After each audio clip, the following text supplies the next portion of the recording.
Baghdad کی رات 30 نومبر 32 گہری شام کے اندھیرے میں دجلہ کے دونوں ساحلوں پر عالیشان عمارتوں کے کھلے دریچوں، جھروکوں، جالیدار محرابوں اور غلام گردشوں سے جھانکتی روشنیوں اور بہتے دریا کی سطح پر ان کے غوطے کھاتے انعکاس کا منظر اس قدر ہوشربا تھا کہ اس پر کسی جادو نگری یا پرستان کے نظارے کا گمان ہوتا تھا۔ حارث ابو ظفر نے یہ سن لینے کے باوجود کہ ابو نصر یاقوت بغداد کی فضا خراب کر گیا ہے، جس سے وہ پریشان ہو گیا تھا، حیرت سے منظر دیکھا۔ اگر دجلہ کے درویا قصروں اور بہتے پانی پر ان کی روشنیوں کے انعکاس کا نظارہ مبہوت کر دینے والا تھا، تو شاہی محل الرصافہ کے اندر ایک عجیب منظر اس کا منتظر تھا۔ جب وہ عباسی وزیر کے ہمراہ الرصافہ کی طرف بڑھ رہا تھا تو اس خیال سے کچھ مطمئن ہو گیا کہ خلیفہ معتضد کے ساتھ اسے تنہائی کی ملاقات کا نادر موقع مل رہا ہے۔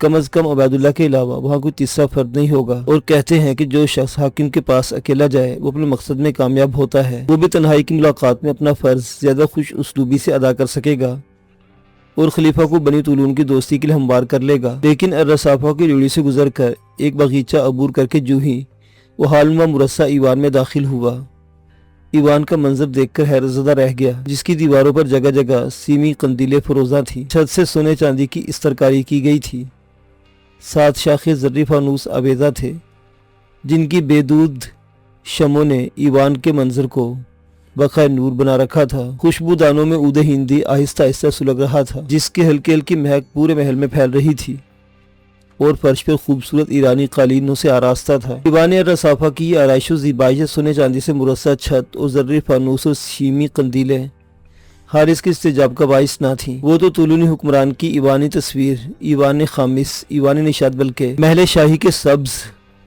رنگ برجدی حوضوں میں سونے چاندی کا بے حد و حساب استعمال دیکھ چکا تھا، اور دولت و حشمت کی نمائش اس کے لیے وجہ حیرت نہیں ہو سکتی تھی۔ جس منظر نے اسے حیران و ششدر کر دیا وہ کچھ اور ہی تھا۔ اس نے دیکھا جس ایوان میں خلیفہ کے حضور پیش کیا جا رہا تھا، وہاں 24-25 کے لگ بھگ ایان سلطنت پہلے سے موجود تھے، جو مختلف شعبوں سے وابستہ اعلیٰ عہدوں پر فائز اور خاص مقام رکھتے تھے۔ فی الواقع عمراء اور ایان کو سلطنت عباسیہ کی آنکھیں کہا جا سکتا تھا، جن میں ولی عہد ابو محمد علی کے علاوہ ماہر سیاست ابو الحسن قاسم بن عبداللہ، حاجب نصر بن ہارون بن اسماعیل، معتضد کا منہ چڑا مشیر اور ضبطیہ کا سربراہ بدر اسحاق بن کندراج، سپہ سالار محمد بن طاہر، سعید بن مخلد، جانصاریوں کے دستہ فوج کا سالار محمد بن شاری بن ملک، دیوان غربی کا ناظم الامور علی بن عیسیٰ بن داؤد، اور بلاد شرقی کا منتظم اعلیٰ محمد بن داؤد بن جراح، ترک سردار سورات کین، توصیف بن سوارت کین،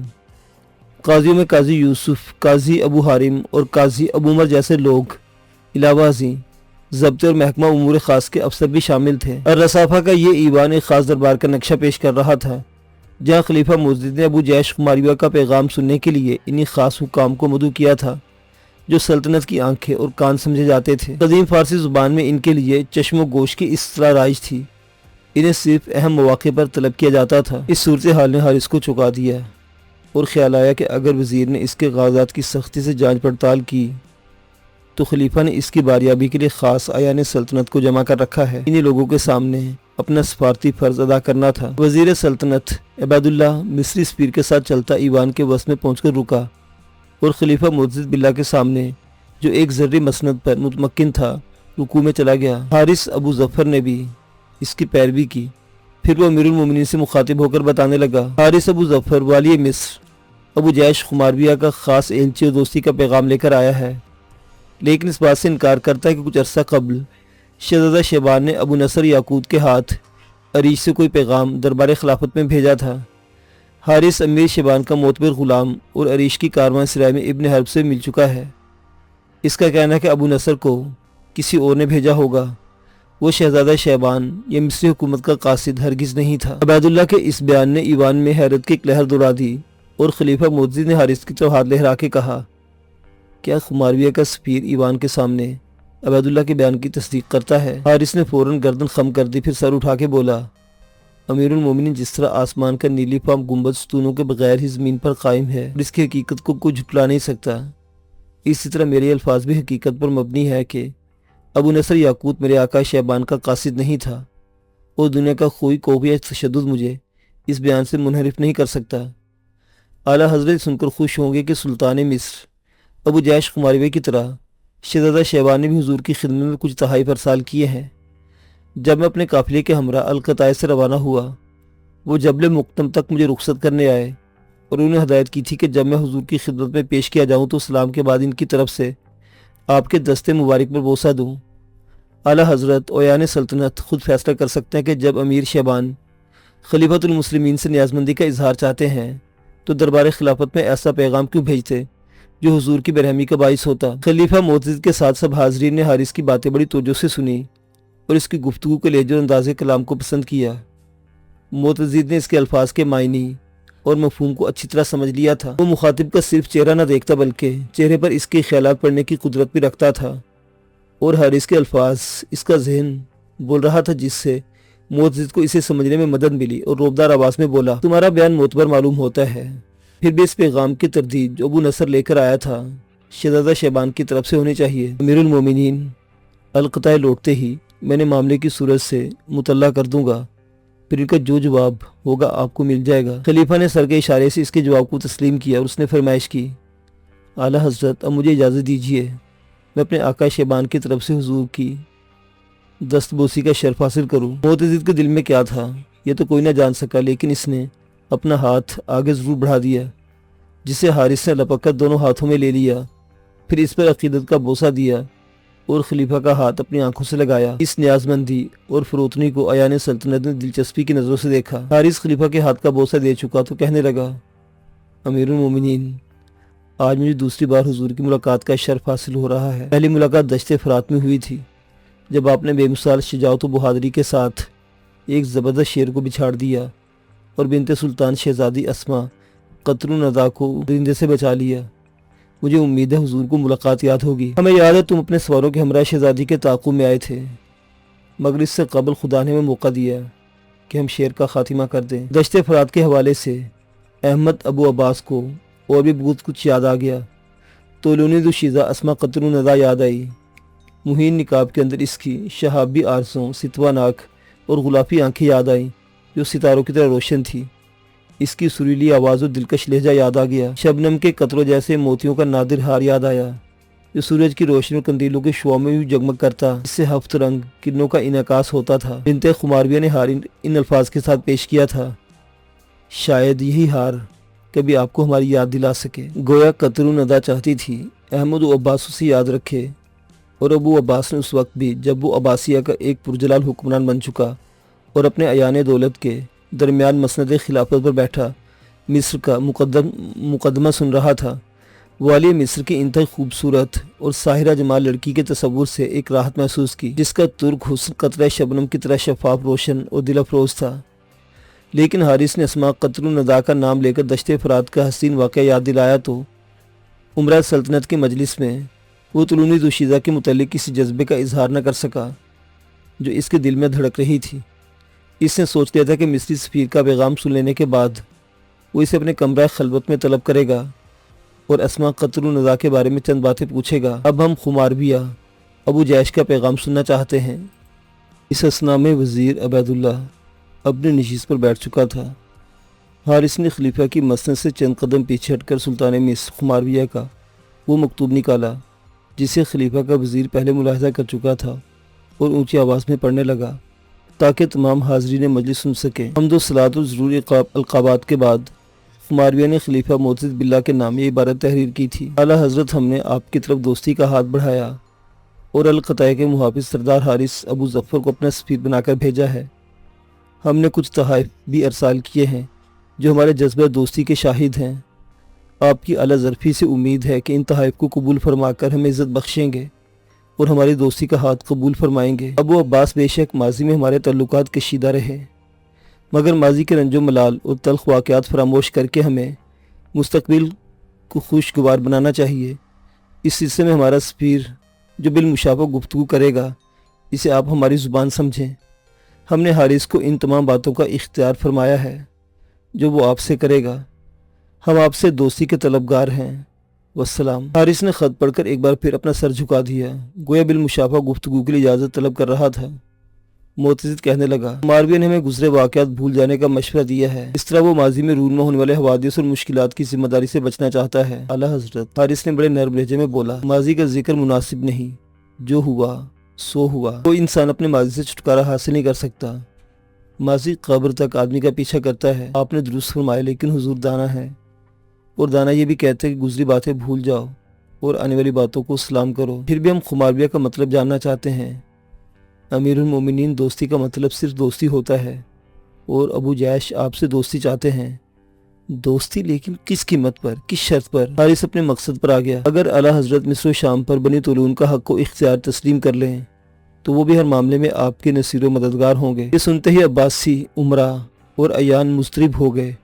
معتضد ابو عباس اپنی مسند پر تڑپ اٹھا۔ اگر خمارویہ اس شرط پر دوستی چاہتا ہے تو ہمیں منظور نہیں۔ ہم نے نہ ماضی میں مصر و شام کو علیحدہ علاقہ سمجھا، نہ کبھی آئندہ سمجھیں گے۔ حارث نے فوراً اپنا لہجہ بدل دیا۔ اعلیٰ حضرت، میں نے اس لیے گزارش کی تھی کہ ماضی کی تلخیوں کو بھول جانا بہتر ہوگا۔ بنی عباس اور بنی طولون میں دوستی وقت کا تقاضا ہے۔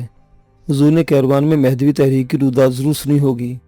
وہ جنگ صرف بنی اغلب سے نہیں۔ حارث نے جان بوجھ کر بات ادھوری چھوڑ دی اور خلیفہ کو اپنے اشارے سمجھنے کا موقع دیا۔ معتضد نے اس کا اندیہ کچھ سمجھا کچھ نہ سمجھا اور کہا، اگر کیروان میں مہدوی تحریک کامیاب ہو بھی گئی تو اس سے خطرہ طولونی حکومت کو ہو سکتا ہے، دولت عباسیہ کو نہیں۔ اب حارث نے اپنے اشارے کی گرہ کھول دی۔ اعلیٰ حضرت، طولونی حکومت کو خطرہ صرف اس لیے ہوگا کہ وہ کیروان اور آپ کے درمیان حائل ہے۔ فاطمیوں اور علویوں کی اصل منزل فسطاط نہیں بغداد ہے۔ جھگڑا بھی خلافت اور حکومت کا ہے، اور خلافت کا ہر مدعی بغداد کا رخ کرے گا، مگر مصر کو فتح کیے بغیر ایشیا میں داخل نہیں ہو سکتا۔ کیروان میں کامیابی حاصل کرنے کے بعد اگر اس نے مصر پر حملہ کیا تو اس کا مطلب یہ ہوگا کہ یہ تحریک نے اپنی تلواروں کا رخ آپ کی طرف پھیر دیا ہے، اور میں اس لیے حاضر ہوا ہوں کہ جس خطرے نے مغرب میں سر اٹھایا ہے اسے مشرق میں داخل نہ ہونے دیا جائے، اور بغداد و مصر کی دوستی اس خطرے کے سامنے ایک مضبوط فصیل بن کر کھڑی ہو جائے گی۔ خلیفہ معتضد اور اس کے اعیان دولت نے اس پہلو پر غالباً توجہ نہیں دی تھی۔ اب حارث کی گفتگو میں ان کی دلچسپی بڑھی، اور وہ کیروان میں ہونے والی کشمکش کے متعلق اپنے تاثرات بیان کرنے لگے۔ اعلیٰ حضرت، بغداد آنے سے پہلے میں امیر شیبان کے ہمراہ برقہ کی سرحد کا دورہ کر چکا ہوں۔ وہاں جو حالات سننے میں آئے ہیں ان سے پتہ چلتا ہے کہ اغلبی حکومت زیادہ عرصہ تک مہدوی تحریک کا مقابلہ نہیں کر سکے گی۔ یمنی قبائل کے علاوہ بنی کنانہ بھی مغرب میں پہنچ چکے ہیں، اور بربر قبائل کے ساتھ ان کا مکمل اتحاد ہے۔ وہ جلد یا بدیر کیروان پر غالب آ جائیں گے، پھر ان کا رخ مصر کی جانب ہوگا۔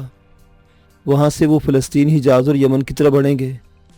یمن ان کی پہچان، ان کی اصل ہے، اور کلو شیئن ترجع الی اصلہ، ہر شے اپنے اصل کی طرف لوٹتی ہے۔ ان اندیشوں اور خطروں کے پیش نظر بھی کیا آپ مصر سے دوستی ضروری نہیں سمجھتے؟ حارث نے کیروان میں مہدوی تحریک کا جو نقشہ پیش کیا اور مستقبل کے خطرات کی جس طرح منظر کشی کی، اس نے عباسی عمرہ پر معاملے کی صورت واضح کر دی۔ بغداد جغرافیائی طور پر کیروان سے ہزاروں میل دور تھا، اس لیے شمالی افریقہ کی خبریں بہت دیر سے وہاں پہنچتی تھیں، اور دولت عباسیہ کے اعیان و عمرہ مغرب کے حالات سے پوری طرح آگاہ نہ تھے، جبکہ مصر ایک افریقی ملک ہونے کے علاوہ کیروان کے معاملات سے زیادہ باخبر اور زیادہ دلچسپی رکھتا تھا۔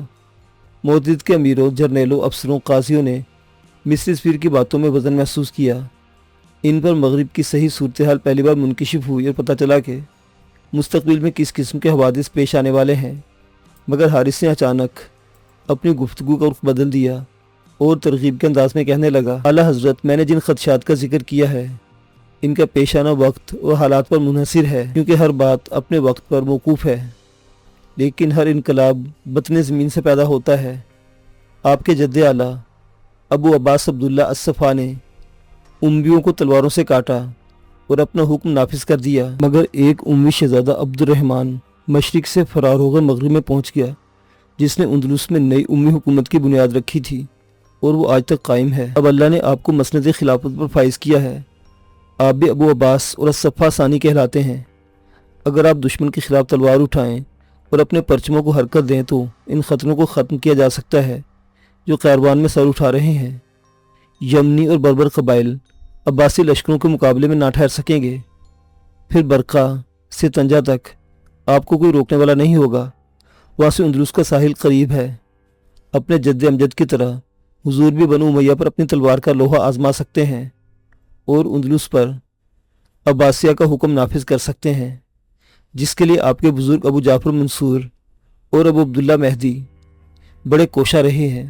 لیکن اپنے گھوڑوں کی لگامیں اٹھانے اور کشتے سمندر میں ڈالنے سے پہلے آپ کو بنی طولون سے جنگ یا دوستی کرنا ہوگی، جو آپ کے دشمنوں اور آپ کے درمیان حائل ہیں اور جن سے معاملہ طے کیے بغیر آپ افریقہ میں داخل نہیں ہو سکتے۔ اب فیصلہ حضور کے اختیار میں ہے کہ بنی طولون سے جنگ یا دوستی۔ حارث کے آخری الفاظ نے ایوان الرصافہ کے علاوہ عباسی امراء کے دلوں میں بھی ایک گونج پیدا کر دی اور ان الفاظ پر غور کرنے لگے جو ریشم کی مثال نرم و ملائم لیکن تلوار کی طرح تیز اور سخت بھی تھے۔ اس کی تقریر میں مغرب کی طرف بڑھتے مہدی کے دائی ابو عبداللہ شیعی کے حامی یمنی اور بربر قبائل سے نمٹنے اور مہدوی تحریک کو اس کے آغاز ہی میں کچل دینے کے علاوہ اندلس کی عموی مملکت کو بھی سر کرنے کی زبردست ترغیب موجود تھی، جس کی خواہش اکثر عباسی حکمرانوں کے دل میں مچلتی اور تڑپتی رہی تھی۔ ابو عباس معتز باللہ بھی اپنے آبا کی طرح فتوحات کا شوق رکھتا اور اندلس کی عمومی حکومت کا خاتمہ چاہتا تھا تاکہ تاریخ اسلام میں اس کا نام الصفا ثانی کے طور پر لکھا جائے، لیکن بغداد سے شمالی افریقہ بہت دور اور اندلس اس سے بھی پرے یورپ میں واقع تھا، جہاں پہنچنے کے لیے ایشیا و افریقہ کے کئی میدان، کئی دریا اور کئی صحرا عبور کرنا پڑتے تھے۔ سب سے اہم معاملہ بنی طولون کا تھا جو مصر و شام پر قابض ہو چکے اور مشرق و مغرب کے درمیان حائل تھے۔ معتضد نے تخت خلافت پر بیٹھتے ہی اپنی عسکری طاقت میں اضافہ کر لیا اور مصر و عراق کے درمیان کھینچی گئی لکیر کو مٹا دینا چاہتا تھا، مگر ماضی میں بنی طولون نے اس لکیر کی اپنی تلواروں سے حفاظت کی اور عباسی لشکروں کو ہر مرتبہ پسپا کر دیا۔ ان تلخ تجربوں کے پیش نظر عباسی امیر و جنرل بھی جانتے تھے کہ طولونیوں کو آسانی سے شکست نہیں دی جا سکتی۔